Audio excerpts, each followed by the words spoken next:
Монгол Улсын их сургуулийн профессор Ундрам 1998 онд нийслэлийн 23 дугаар дунд сургууль төгссөн. 1999 онд Америк нэгдсэн улсын Fayetteville хотын Terry Sanford ахлах сургуульд оюутан солилцооны хөтөлбөрөөр суралцсан. 2004-2005 онд Их Британий умард Ирландын Вант улсын Лондон хотод бизнесийн удирдлагын бакалавр, магистрийн зэрэг хамгаалсан. 2007 онд Япон улсын Нагайо хотын Нагайо их сургуулийн эдийн засгийн сургуульд Япон улсын засгийн газрын тэтгэлэгт хөтөлбөрт зочин судлаачаар ажилласан. 2010 онд Япон улсын Нагайо хотын Нагайо их сургуулийн эдийн засгийн шинжлэх ухааны докторийн зэрэг хамгаалсан. 2015 онд Монгол улсын их сургуулийн дэд профессор.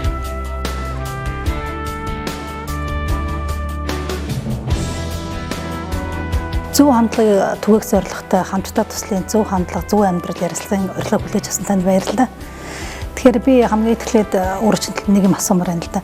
Зөв хандлагыг ер нь хэрхэн ойлгодог вэ? Юу гэж ойлгодог вэ? За тэгээд яг өдөр тутмын амьдралдаа хэрхэн хэрэгжүүлж олон нийтэд түгэхийг зорин явдаг вэ? Таны талаар өөрийнхөө бодлыг хуваалцаач эхлээд.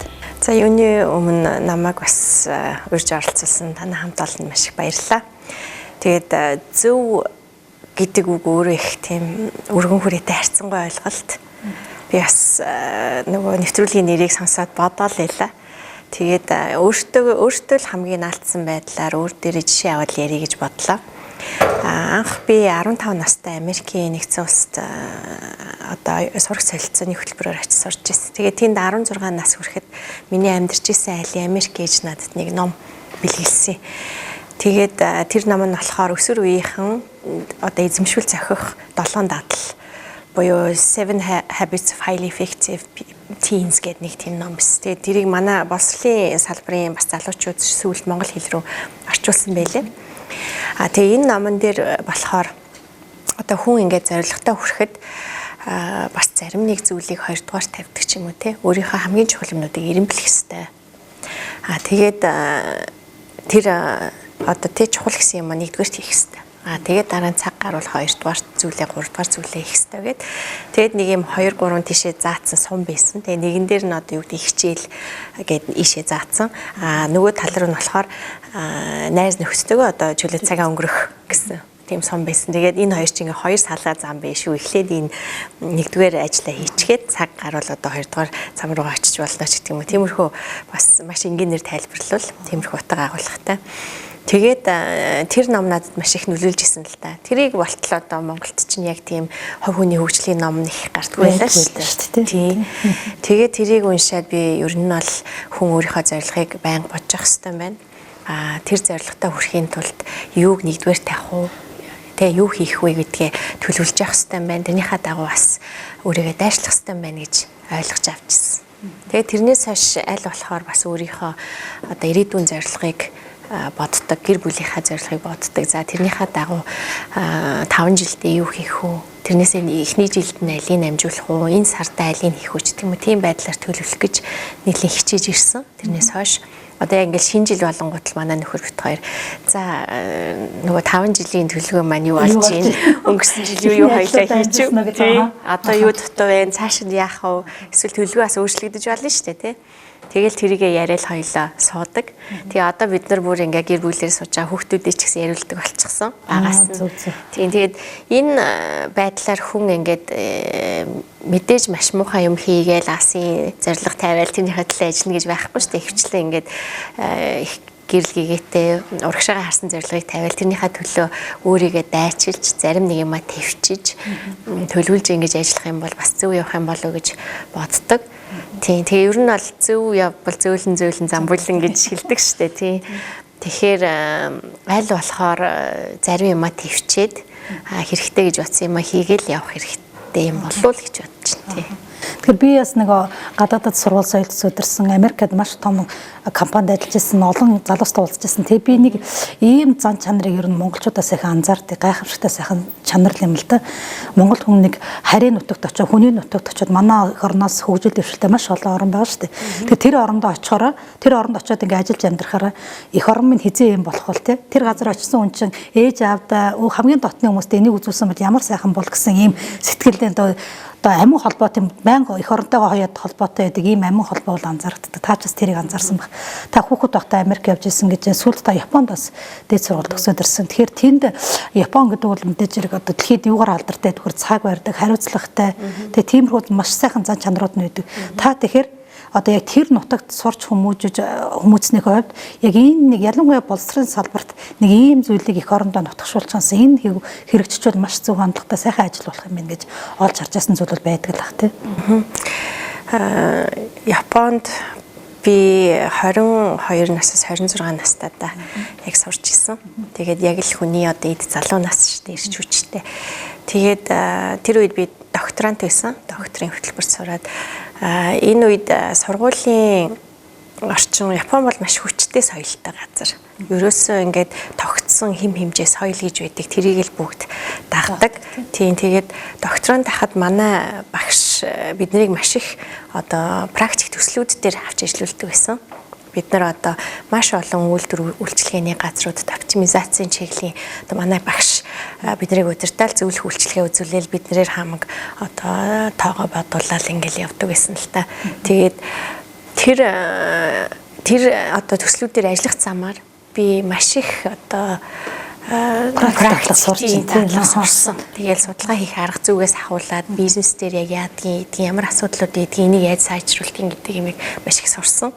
Тэгээд Монголдо эргэж ирээд их сургуульд байж авах хугацаанд ер нь энэ төслийн дараах сургуулийн сургалт бол илүү практик байх хэрэгтэй байна гэдэг зүйлийг ер нь хамгийн түрүүнд харж ирсэн. Тэрнээс ерөнхий нийт одоо Японы арт түмний бас маш олон сайн сайхан зан чанарууд байдаг л та. Жишээлбэл надад хамгийн их таалагддаг нь болохоор өөрийнхөө зорилгот хүрэхэд бол түн садаа болохгүй байх гэсэн садаа болох гэж тийм. Тэгэхээр одоо юу гэдгийг би өөрөө ямар нэг ажил хийхин тулд хүний тэр боломж бололцоог булааж авч болохгүй. Тэг яг өөрийнхөө л явах хэрэгтэй. Аль болохоор бусад хүмүүс саад болохгүй. Одоо юу гэдгийг орос утсанд амьдарчлаа гэхэд хажуу айлдаа саад болохгүй. Тийм учраас би хогоо яг зөв газар нь авчиад ялгаад энэ дэлхийн нийт саад болж болохгүй учраас хогоо дахин боловсруулах тэр одоо заавар журмынхаа дагуу ингээд ялгаж салгаад ангилаад яг тогтсон өдөр цагт нь авчиад хайдаг ч юм уу. Энэ бол маш энгийн гэр бүлээс гарч байгаа юм хүмүүжил зөв дадал. Тэдэм миллионер Японд явж байхдаа яг ингээ ард ингээ хүн яваад байгаа байхгүй. Тэг яах гэдэг амлыг мэдгүй. Тэр хүн явсны дараа би явах хэрэгтэй гэсэн. Яг ингээл араас нь ингээл яг ингээд саад болохгүй. Тэр хүний зочихгүй урдуур норж гүйхгүй. Тэгэл яг ингээл араас нь яв. Тэр нь нөгөө бид нар сурааг хүмүүс болохоор яагаад амбал яасан юм бол аюу гайхдаг юм бэл. Тэг. Яг тиймэрхүү зуршил хандлагуудад Япончуудад маш анзаардаг. Тэг би бас нэг зүйлийг асуумаараа нэгэнт хоёулаа боловсролын талаар ярьсан юм чи. Яг энэ хамтдаа гэ зөв хандлага, зөв амьдралыг зөв явж байгаа хүмүүсээс сурталчлаа. Олонд нь түгээ монголчуудад Монголын ард том дотор нэм сайхан зөв явж байгаа улсууд байгаа шүү гэдэг ийм хүмүүсээ гаргаж байдгийг санаа гаргасан улсууд бол бас Монгол Улсын их сургуулийн сэтгүүл зангиг төгссөн манай ангийнхан л да. Тэгээ би бас ингэж анзаардаг бус сургуулиудаа харьцуулаад дэлхийн бус сургуулийн төгсөгчдийг харуулахаар Монгол Улсын их сургуулийн төгсөгчд юугаараа ялгаатай байгаад бас нэг ялгарх нэг шинж байгаасаа тийм үзэл бодлын хувьд яа тийм байгаасаа таны хувьд болохоор яг МОС Монгол Улсын их сургуулийн чинь манай ууган сургууль Монгол Улсын их сургуулийн төгссөн төгсөгчд маань юугаараа ялгараасаа сургууль маань юугаараа бас онцлог давуу тал байгаасаа гэж та бодож явдаг бай. Манай Монгол Улсын их сургуулийн удирдлагын баг 5 жилийн өмнө хөтөлбөрийн шинжилгээ хийсэн. Тэгээд энэ шинжилгээ хийхдээ бид нар Монгол Улсын их сургуульд багшилдаг маш олон одоо гадаадын өндөр хөгжилтэй топ сургуулиудад сурж исэн, тэнд судлаачаар ажиллаж исэн, багшилж исэн энэ багш нарыгаа цуглуулад тэгээ ер нь Монгол улсад энэ Монгол Улсын их сургууль ямар үүрэгтэй юм бэ? Тэгээ нэг үүрэг нь бол яалтчгүй бид нар чадварлаг боловсон хүчин бэлтгэж өгөх. Тэгээд яг чадварлаг боловсон хүчин гэхээр одоо дээд боловсралтай Монгол иргэний бид нар бэлтгэх хэрэгтэй болж байгаа юм тий. Тэгэхээр дээд боловсралтай Монгол иргэн гэж ямар хүн байдаг? Ямар мэдлэг ур чадвар эзэмшсэн байх хэрэгтэй юм бэ гэд бид нар бас хилцүүлж исэн. Тэгээд ингээд хилцсээр хагаад бид нар ямар дүгнэлтэнд хүрсэн бэ гэхээр нэгдүгээрт дээд боловсралтай иргэн гэдэг бол одоо хүн төрөлхтний өнөөдрийг хүртэл одоо судалж мэдэж нээсэн энэ шинжилгээ ухааны олд амжилтуудыг мэддэг тийм хүн байх хэрэгтэй. Одоо энд байгалийн шинжилгээ ухаан, нийгэм хүмүүнлэгийн шинжилгээ ухаан орж байгаа тий. За дээрээс нь судалгааны арга зүй эзэмшсэн. тодорхой хэмжээнд те өөртөө шаардлагатай тоо мэдээлэл статистикийг тэндээс олж аваад тэрэндээ дүн шинжилгээ хийгээд авчдаг. За үүний дээр бас одоо өөрийгөө эрүүл аваад явах чадвартай буюу эрүүл мэндийн боловсралтай. За дээрэс нь англи хэл гэж бид нар заавал зааж өгсөн. Энэ ямар учиртай юм бэ гэхээр дээд боловсралтай иргэн бол энэ дэлхийн нийтэд болж байгаа үйл явдлуудыг хамгийн түргэн шуурхай. За тэг хамгийн зөв байдлаар тэр мэдээллийг олж авч чаддаг. Бас өөрийгөө шаардлагатай болвол тэр гадаадын байгууллагуудад илэрхийлдэг чадвартай. Тэгэхээр англи хэл байсан. За тэгээд дээрэс нь Монгол улсын иргэний хувьд иргэний боловсрал буюу одоо түүх өөрийнхөө түүхийг мэддэг, үндсэн хуулиа мэддэг тийм иргэний боловсрал олох хэрэгтэй байна. Үүний дээр харилцааны ур чадвар. Тий. Харилцааны ур чадвар гэдэг нь зөвхөн ингээ хүнтэй ярихаас гадна одоо имэйл бичиж чаддаг, альбом тоот бичиж чаддаг, за тодорхой ажил хийчихвэл тэрийг тайлан болгоод биччихдэг тий. Иймэрхүү ур чадварууд ер нь шаардлагатай байна гэж үзээд тэгээд энэ дээр суурлаад яг мэрэгжлийн мэдлэг ур чадварууд. Одоо сэтгүүл зүйн тий. Сэтгүүлч хүн яг ямар мэдлэг ур чадвартай байх хэрэгтэй гэдэг. Тэгэхээр ерөнхий суур боловсрал гэдэг бол саяны миний хэлсэн. Энэ дээр суурилсан тийм мэрэгжлийн ур чадвар байх хэрэгтэй байна гэд хөтөлбөрөөр тэр чигт нь тэр байдлаар одоо боловсруулж гаргасан. Тэгээ анхны манай төгсөгчд маань одоо л ингээл төгсөөл ажлын байран дээр гараад эхэлсэн байгаа. Тэгэхээр Монгол улсын их сургуулийг төгсөж байгаа хүмүүс бол ямар ч л байсан өнөөдөр энэ байгаль нийгэм хүмүүнлэгийн шинжилгээ ухааны суурь ойлголтуудыг авчихсан, судалгаа тодорхой хэмжээнд хийж чаддаг, гадаад дээрх мэдээллүүдийг олоод авдаг, тий? За өөрийгөө эрүүл бас аваад явчих чадвартай, иргэний боловсралтай, одоо харилцах чадвар тодорхой хэмжээнд хөгжсөн ийм хүмүүс байгаасай л гэж энүүгээрээ л ялгарх ёстой гэж бодож байгаа. Тэгэхээр одоогоос нэг хагас жилийн өмнө шиг санаж байна. Манай сэтгүүлчтэй нэг мэдээллийг ил болгосон л да. Юу гэхээр төрийн сангаас зээл аваад гадаадад ихтэй баш өндөр төлбөртэй сургуулиудад сурсан манай Монголын иргэд байна. Тэгээ тэрний жагсаалтыг харахаар ихэнх нь төрийн сангийнхаа зээлийг төлөөгүй. Тэгтээ тэр нөгөө зээл авсан хүмүүс мань дандаа нөгөө улс төрчдийн шийдвэр гаргах түвшний дарга нар, их хурлын гишүүд, сайд нарын хүүхдүүд явсан байх жишээтэй. Тэгэхээр тэр надад маш надад ч төдийгүй ер нь Монголын ард түмнийх таагүй хандсан л да тэрэнд ягаад тэг ерөөсө төлбөрөө төлөвөө тэр чиглэлээр ажилтдаг. Тэгэхээр одоо эдгээр 1926 онд манай бүгд найрт Монгол ард улс гэж байхдаа бодлогоор 35 одоо дунд сургууль гэж байж исэн тийм яг өөрхөн байгаа нөхцөл байдлаас хамгийн шилдэг гэсэн хүүхдүүдэд цуглуулад тэгээ Франц Герман сургуульд явсан. Тэр мундаг төгсөж ирсэн тэр 35 хүнээс бол төрийн саяхалд намдаггүй, намхаа цэрэнгүй, их цохолж нацагдорж гээд зөндөө мундаг улсаа төрөөд тэр хүмүүсийн мэдээж сурж ирсэн улсаас ингээ бодлогоор явуулаад их орондоо авчирсан тэр хүмүүсийн мэдлэг чадвар хийсэн төтөл нь бол зөвхөн нэг хэсэг он биш, 100-ыг авч явсан гэж судлаачид үздэг юм байна л да. Тэгэхээр яг одоо ингээд хүмүүс яриад Монголын хөгжлийн гарцын үеийн чадварлаг боловсруулчин яаж боловсролын салбар бол ялцгүй ярьж байгаа. Хоёрт нас тэгэхээр чадварлаг инженерүүд бас манад маш хэрэгтэй гэдэг. Тэгсэн хэрнээ инженерээ өөртөө бэлтгэдэг. Тэгээ ягаад бодлогоор 35 хүнийг 26 онд бэлдээ тэр хүмүүс нь бүхэлдэн 100-ыг аваад явж хат одоо Монголд цаг үе нийгэм байдал ямар болсон бэлээ. Ийм цаг үед чинь бодлогоор тэр инженерүүд өндөр шаардлагатай хүмүүсээ бэлдээд тэгээ бодлогоор авцраа бодлогоор эндээ ажиллаж байгаа болохгүй юм бэ. Та нэг боловсролын салбар та ажилтдаг хүний хувьд ер нь юу гэж бод хардаг вэ? Төрийн сан гэдэг бол татвар төлөгчдийн мөнгөөр бүрдэж байгаа тий. Тэгээд одоо та бидний мөнгө гэсэн үг шүү дээ төлсөн татвар маань. Тэгээ энүүгээр энэ мөнгөөр сурж байгаа хүн бол маш их хариуцлагатай байх хэрэгтэй гэж би бодож байна. Энэ мөнгөөр сурж байгаа хүн бол нэгдүгээрт маш сайн сурах хэрэгтэй. Хоёрдугаарт эх орондоо өртөө явж гинэ гэдгээ ухамсарлах хэрэгтэй. Тэгээд эргэж ирээд эх орныхоо төлөө зүтгэх хэрэгтэй, ажиллах хэрэгтэй. Гэвч одоо харамсалтай нь сүүлийн үед бол бас яг анх одоо энэ төрийн сангаар гадаадын дээд сургуулиудад те манайхаар одоо илгээж байгаа энэ хүмүүс маань илүү мэдээлэлд ойрхон, эрх мэдэлд ойрхон хүмүүсийн хүүхдүүд яваад байгаа нь маш харамсалтай. Бид нар уул нь Монгол улсад өнөөдөр ямар мэрэгжлийн хүмүүс хамгийн дутагдaltaй байна. Тэгээ бид нар өөрсдөө яг бэлдэж хараахан чадахгүй байгаа тэр мэрэгжлийнхаа хүмүүсийг гадагшаа хамгийн шилдэг тэнд очиод хамгийн сайн юмаа сурчих чадвартай хүүхдүүдийг сонгож аваад илгээгээд эргээд нөгөө хүүхдүүд маань сураад ирээд тэр хэрэгээ гаргадаг байвал уул нь их зөвлөлтөө.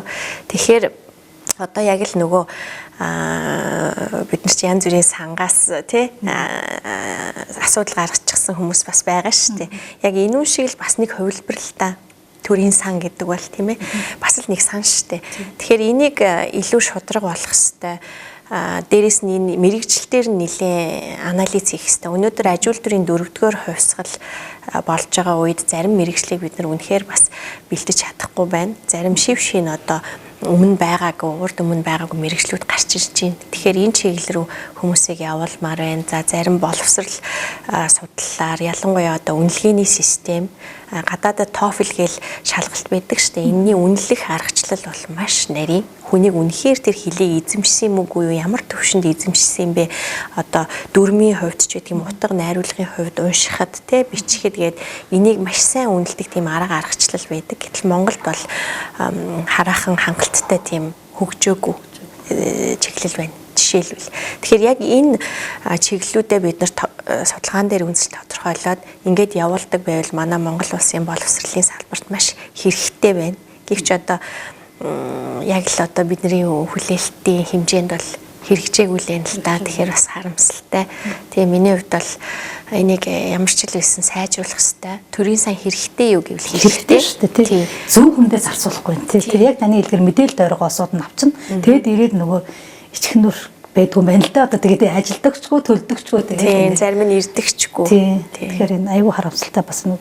Тэгээд бидний бас боловсролын салбар, зөв хандлагын түвшүүд яалтчгүй боловсролын салбарт бол уялдаж байгаа.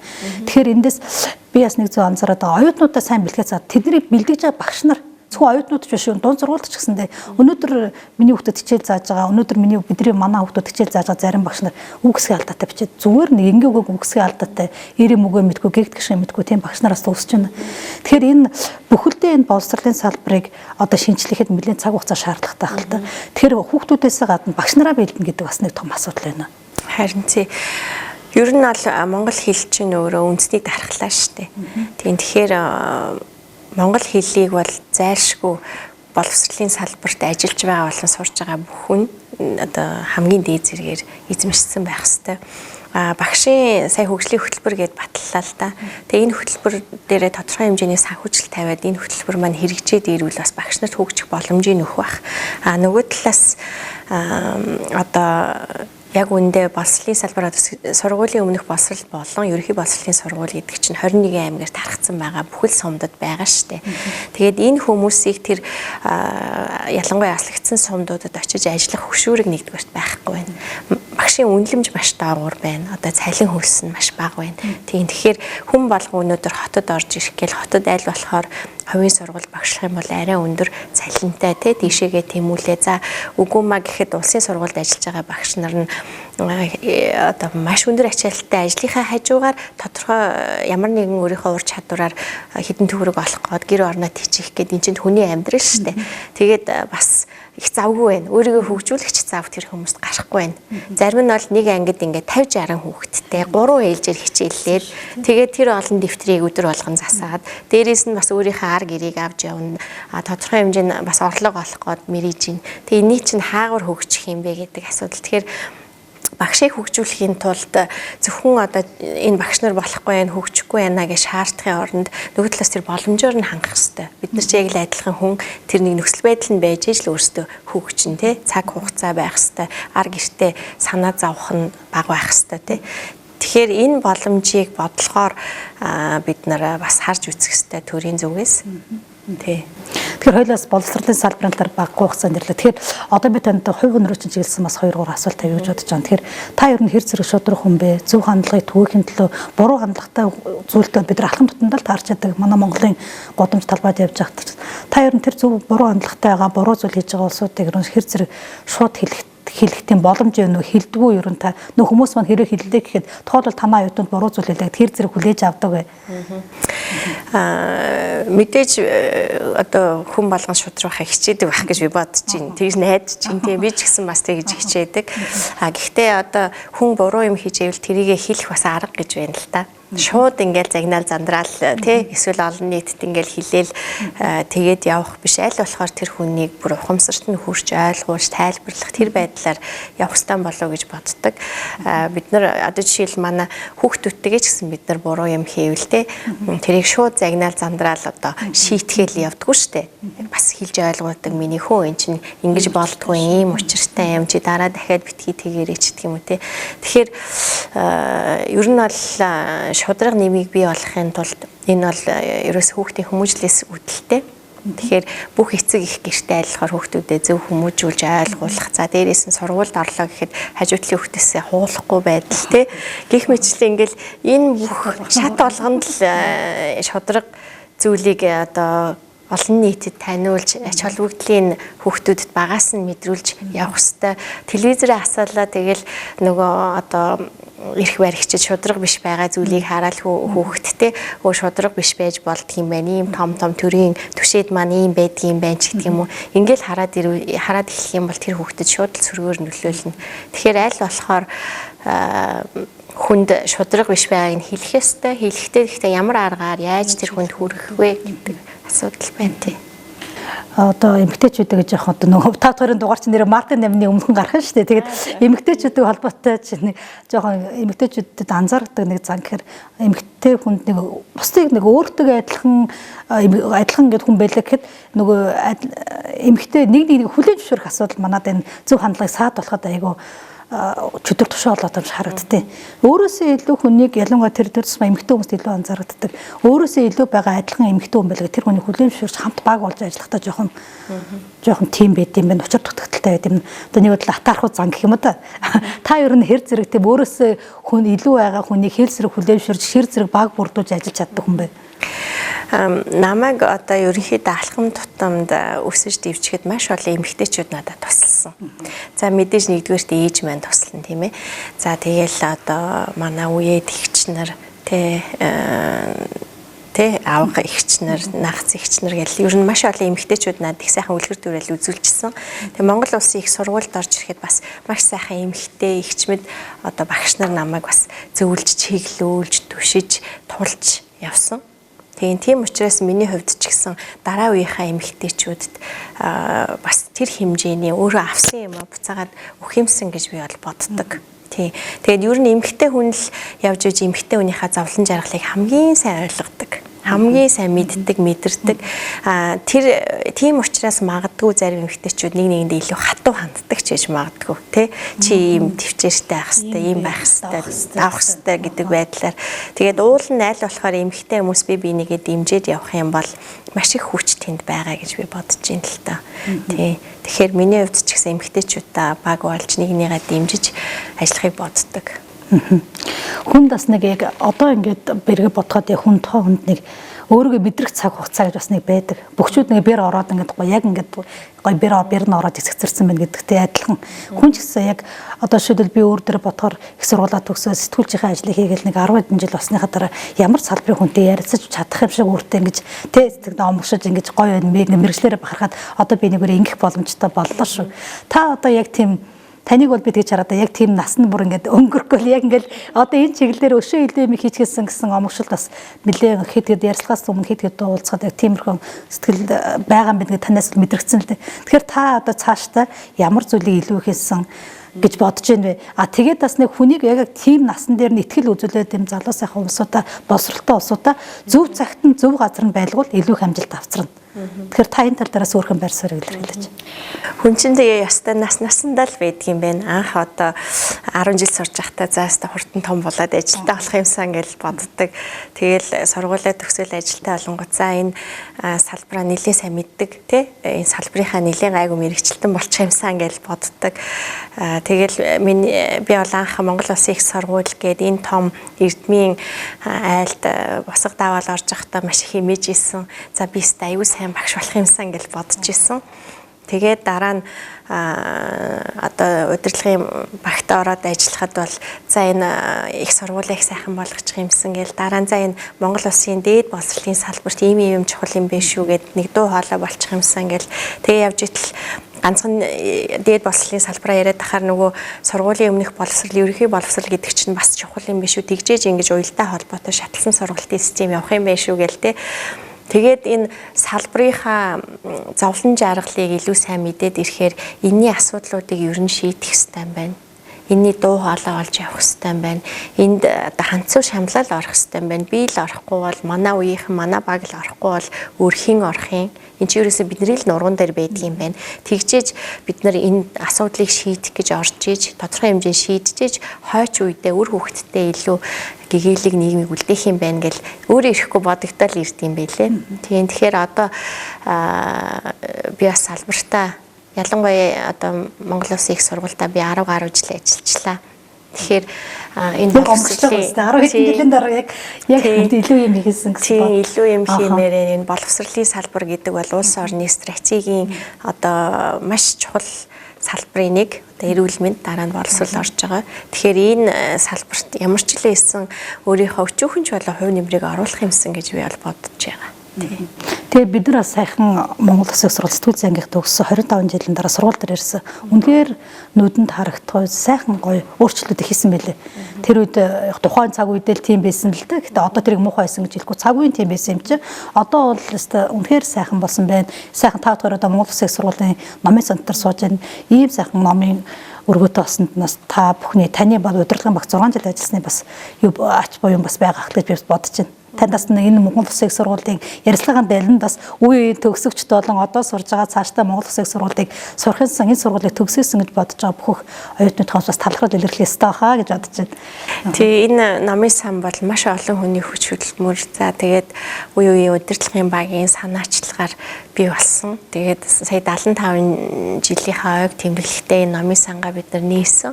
Тэр үеэр бол үнэхээр манай Монгол Улсын их сургуулийн үеийн төгсөгчд, багш нар, ахмадууд, за оюутнууд бүгд ажилтнууд бүгдээрээ энэ одоо намын сангаа хараад маш их бахархах сэтгэл төрж исэн. Тэгээд энэ бол одоо ганцхан би биш нийт одоо хамт олон одоо маш том бас нэг тийм гар нийлээ чадгүй хийсэн. Тийм бүтээн байгуулалт. Зөв хандлагыг түгээж сайн сайхан зүйлд олон нийтийн уриалаараа тэгээд таныг бас зөв цагтаа хэрэгтэй газараа ажиллаж боловсролын салбартаа улам амжилт гаргахыг хүсье. За маш их баярлалаа. Тэгээд танд болон бусад одоо нийт энэ нэвтрүүлгийг үзэж байгаа эмэгтэйчүүдтэй олон улсын эмэгтэйчүүдийн эрхийг хамгаалах өдрийн мэнд хүргэе. Тэгээд намайг ямар ч хэлсэн урьж оролцуулсанд ийм сайхан одоо баярын нэвтрүүлэгт урьж оролцуулсанд маш их баярлалаа. За баярлалаа. Танд улам амжилт хүсье. За баярлалаа.